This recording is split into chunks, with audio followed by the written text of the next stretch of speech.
Sea of Galilee. Ayan, na-enjoy ko na.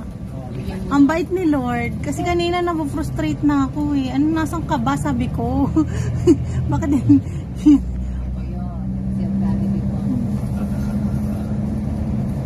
Ganda nga kung ano yun, maliwanag. Kasi madaling na yun. Hapon na kasi.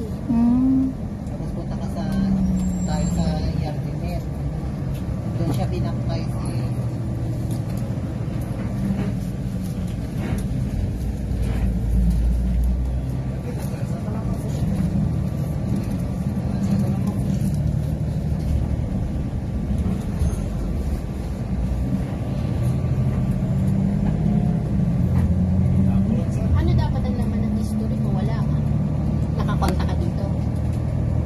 Naghanap nga kung mayroon daw akong pamilya dito. Sabi ko, wala naman. Hindi siya magandang kulay ng ano. Dati kasi kulay blue yan. Wow.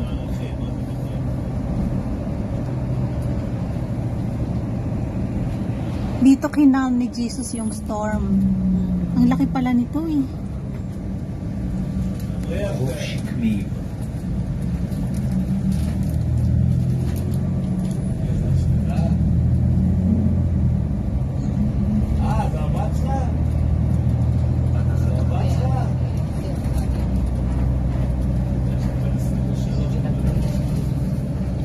Color pink na siya. Grabe, no? May pabalik ka na sa ano ng nasa. Oo. Nainis na ako kasi wala akong... Anong gagawin? Sabi ko, anong gagawin ko sa Capernaum? Nag-research ako sa internet. Wala naman sinasabi eh. Yung mga nakita mo, mga katropa namin yun. Oo.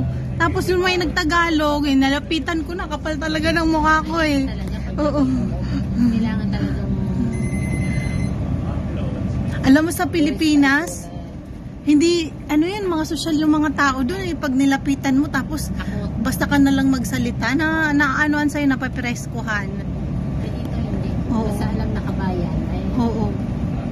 approachable. Di ba pag ganun pa ang Mount Hermon? Nandun ang Mount Hermon. Doon natin sa Mount Hermon. Doon sa February ka, paano ma'am? Dapat sana nag-adjust ka ng pagpunta mo din at Hindi ko po kasi ako nagpa-adjust. Pinasama mo sana sa pupuntahan nila sa Mount Hermon sa 28. Hindi na po ako. Hindi na po. Dapat February sana para narating mo ang Mount Hermon. Hindi na po kasi ano talaga 1 week lang. Sayang. Oo. Talagang pinaglaanan mo. Hindi kasi po ano, birthday ko kasi. Meron akong birthday sa Jerusalem ko i-spend. Regalo.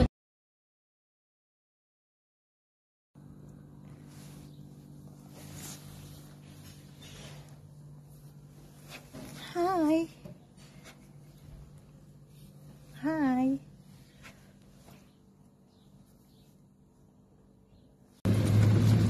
Hello. Anong name mo? Okay. Si Kay. Pinag-drive niya ako. Pupunta kami dun sa baptize ni Jesus. Yung river. Ito na. Meron kami ditong electric scooter. Napakabait naman ang mga Pilipino dito.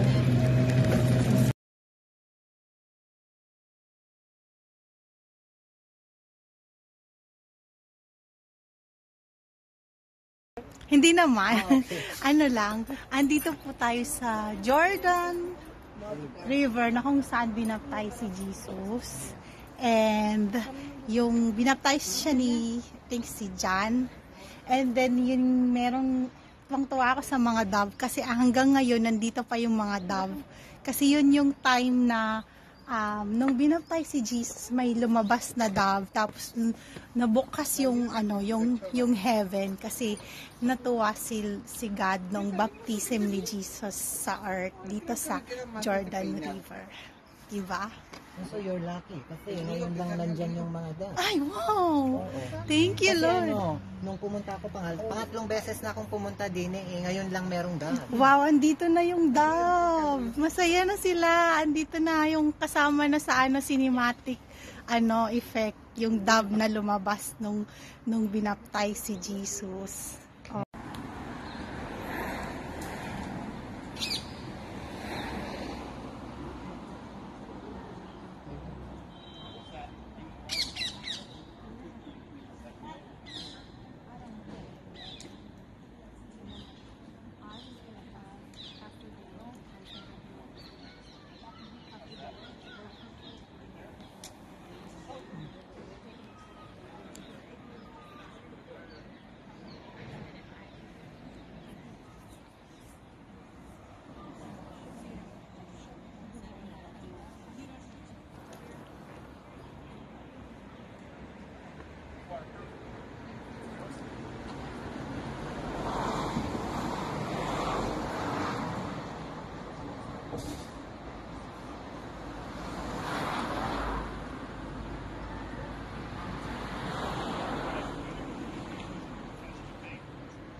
ako sa aking kababayan sa Israel.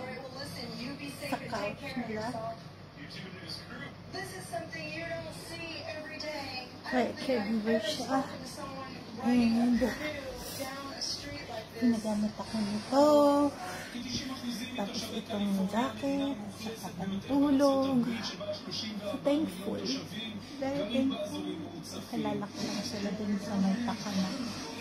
Tiberias. Thankful. Sabi ko sa'yo na. Nung time na nagtatampo na ako kay Lord kasi wala na akong makita sa ano. Yung hinahanap ko. Dito pala. Yung mga tao. Nasa tao na si Jesus. Nasa spirit.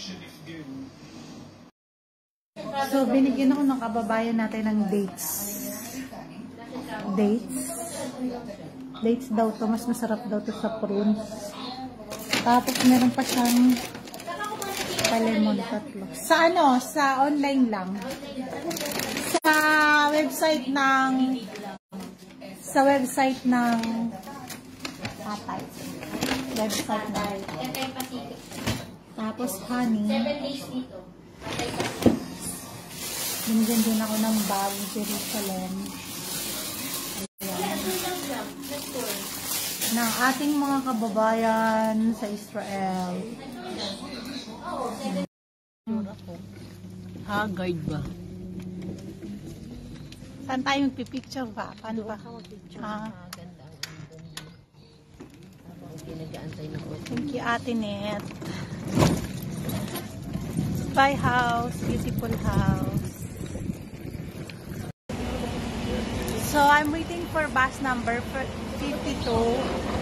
Kasi hindi makita, ayun, nasa platform number 1.